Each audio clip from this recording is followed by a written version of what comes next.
Yes, Etsy family, I hope you guys are well. Guys, this one's going to be a bit of a different video. I'm feeling like whinging today. I'm in a whinging mood, like, as in, like, I'm in a bit of a, like, a bad, I wouldn't say bad mood, but I'm just annoyed with certain things. And you know what? I'm just going to go through my top things that have been annoying me lately on Etsy. And I want to see if you guys understand what I'm talking about, or if you guys agree with me. And if you do, drop it in the comments below. I'd love to know what annoys you too, because I just feel annoyed right now. There's something just bugging me.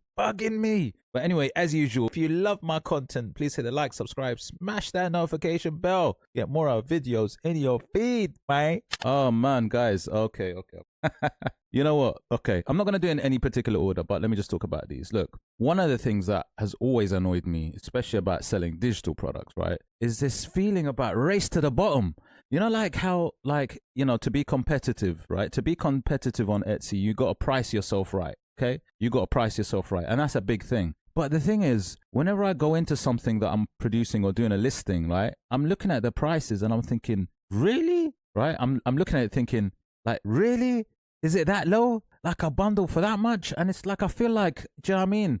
I feel like collectively the value of what we sell should be more, you know, and we should be kind of trying to push up the prices rather than lower the prices, because some of the prices can be absolutely ridiculous. And then sometimes you can get like new sellers coming in and their price is like crazy low, and it's like, what? How are you supposed to compete with that? So I get annoyed with that kind of thing, with pricing. I don't like the fact that, you know, we're kind of, you know, I like the fact we're competing because it's a business, right? But racing to the bottom, you know, we're gonna end up with like peanuts. Like, it's not good.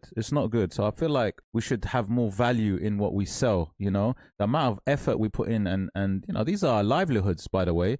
Like, making money online is what many of us do for a living, right? And if not, then it's definitely a side hustle. So it's income, right? The more income for us, the better, really. We don't want to lose out. And I feel like what we sell has more value. So when I look across and I look at all these designs, for example, I look at designs and I'm thinking, wow, you're selling it for that much when really it should be worth more. And the problem is when someone sells it low, and you're competing in that niche or niche, whatever I call it, yeah, it's a mad one. I don't like it. I don't like that fact. So I feel like there needs to be some kind of, we need to value ourselves more, you know, in general. Yeah, sorry, just thought I'd rant. What do you think about that one, though? The other thing that annoys me is, right, like, let's say I found a little niche that is really good, yeah? So I'm going to produce designs for it, okay? So let's say I'm producing designs. What I personally like to do, I obviously look and see what works, because that's part of my research. But then I'd obviously want to stand out, because I believe in standing out from the crowd. I think if you're going to sell, you look across all designs, and many are similar. There are many similar things, right? And that's okay. But I want to be a bit more different. I want to be different. I won't say fully different, but I'll have my own twist on it, obviously. You know, because obviously, look, if someone's going to look for some kind of watercolor designs, you're not going to go and start doing something completely different. That doesn't make sense. But what you can do is you can do a watercolor in a different style, or a slightly different kind of, you know, color scheme, pastel scheme, tones, whatever it is. You do it differently, you know? You do it differently, you know? Same sort of niche, but differently. And that's what I believe, like, what's happening is that when I look at listings in a particular place, I see that, what, these look so similar. Like, designs are looking the same. Like, and in a way it's good for me, because then I like to be a little bit different. So I guess I'll stand out more. So I'll definitely encourage that. If you can, make sure your designs are different, you know? Obviously, you are ticking the boxes in terms of what the customer actually is looking for and wants, but have a different take on it. Have a little twist to it. Add something else. Do something else slightly different, you know? So yeah, that's what I think. I think that there is a lot of similar designs appearing on Etsy, the same look, like, you know? And I don't know whether it's people thinking like, let me do it the same because that one is selling really well, so I'm going to make it look the same. It might be that, you know, it might be that. But I think if you start looking at across pages, and you start seeing pages of designs looking exactly the same, it's going to look a bit mad. But seriously, I believe, my personal opinion is that having a little twist on it, making it look a little bit different, bit unique, I think it definitely holds value, and also it makes you stand out from the crowd, and you know, I believe, and what I can see in terms of conversion, it helps. So yeah, what do you think of that one? The copying thing. That's a mad one still. Anyways, other thing that really gets to me, man, gets to me is sometimes these mad things that happen. So remember we had the Mockup Gate, remember that one? And we had this thing, the update about emails, right? That Etsy said with regards to third-party integration, blah, blah, blah, right? Do you remember that one? So whenever something happens where I hear all of a sudden, if you remember that one, check out my breaking news videos. But remember that mock-up one when people were thinking they were using those mock-ups that were not allowed on Etsy, and then it was like this panic. We got into a panic mode, like, what's going on? Etsy shut down everyone because of mock-ups. What's going on? Do you remember that one? And not only mock-ups, but actually what transpired was, yes, it was related, but also there were just people, getting shut down generally anyway because of copyright and trademark issues, and like when that panic sets in, everyone goes crazy. So I feel like my point is, in essence, I feel like Etsy could do better in terms of communication if they communicate better. Because I remember everyone was like trying to message Etsy, trying to get some more information with regards to this mock-up issue and find out what's going on with it. What is it true? What's happening? And yeah, so I believe that communication is key. I remember selling on Amazon, and it was the same thing. Communication was lacking. And I think that the better the communication, the better. To speak to a human. It's a growing platform, so I guess they don't have the time or the resources to actually be able to speak in terms of humans to people. But I think, look, if you're going to build a business, you're going to build a platform like this, you need to put those resources in.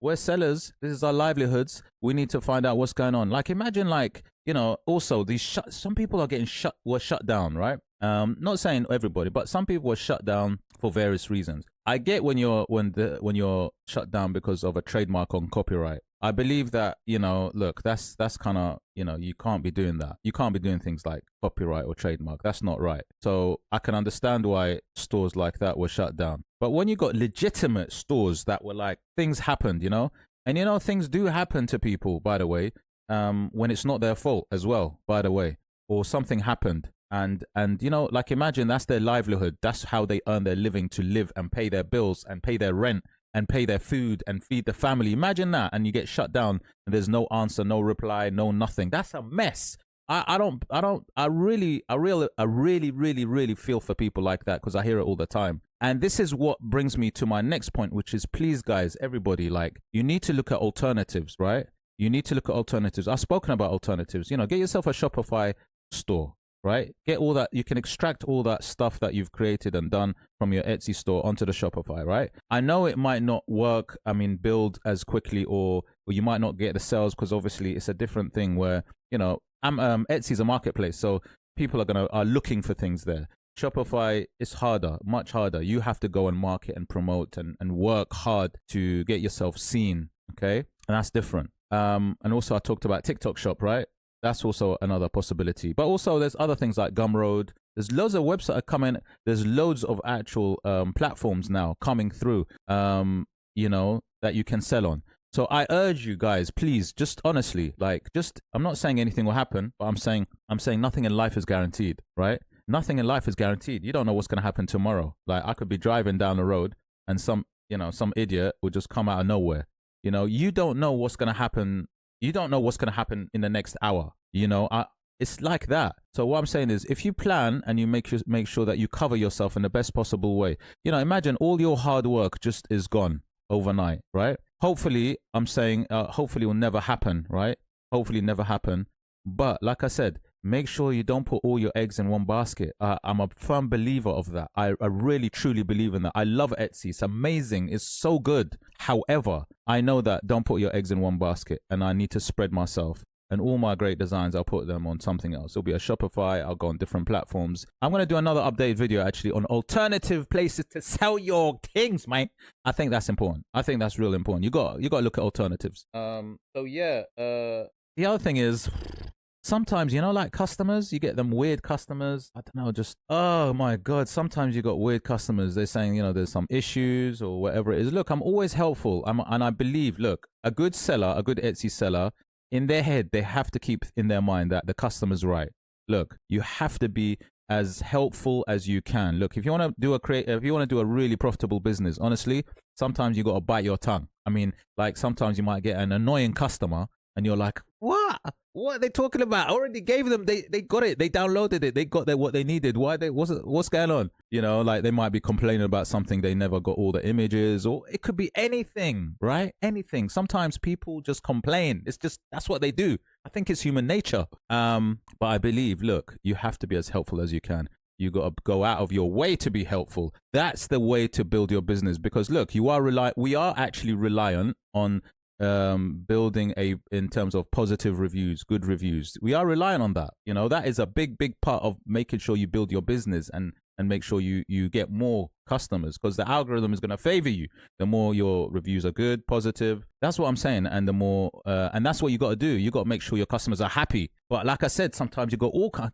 I'd love to hear your stories about customers, though. I got stories, but you know what? I'm not gonna do it here. I'm just gonna mention how it can be annoying sometimes. You got some weird or annoying customers, but I'm not gonna go into the details, man. It's too mad. But at the end of the day, I'm always like, I do my best to be professional and to be really courteous and to help them as much as I can. I think it's just, you know, and sometimes some people just don't know certain things. So like, you just have to kind of let them know, point them out. And that's fine too.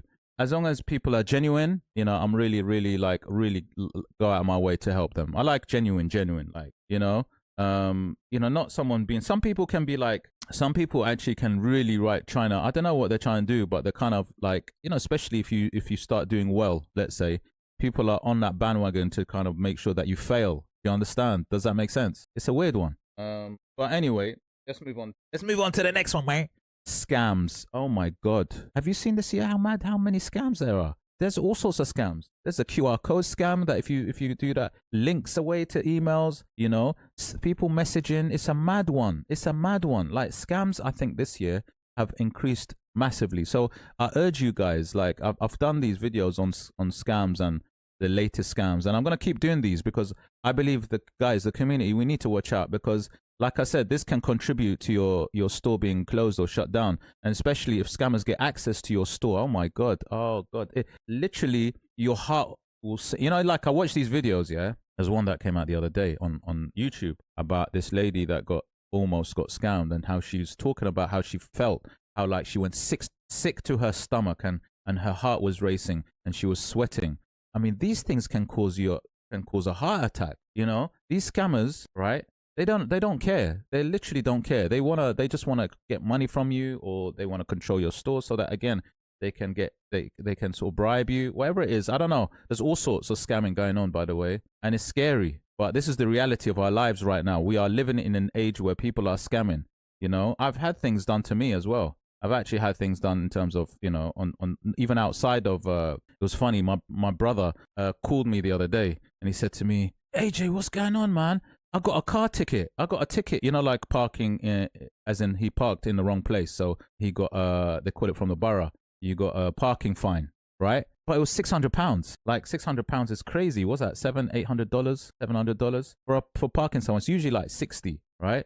I said, what's going on? He goes, yeah, they said they're going to come round. This is like the court action. Now, this never happens. You usually get letters. You get a letter first to say you're going to pay a £60 fine, and then you get another letter where it goes up to, I think, 120 or something, and then you get some kind of court action. He goes, I never got any letters before. I said to him, he said, you have to call this number and pay on this line. I said, what? I said, be careful. Don't do it. Don't do it, because I think it might be a scam. I said, go and look up that on the internet, that company, because there was a company name on it, right? So he was like in a panic, because he's a kind of worrying kind of guy. He worries a lot. So I was like, what? So he went and he said, look, let me just look at this. So he actually, his wife actually went and searched up and found out actually it was a scam. And they don't answer the phone. There's a phone line, but they don't answer it.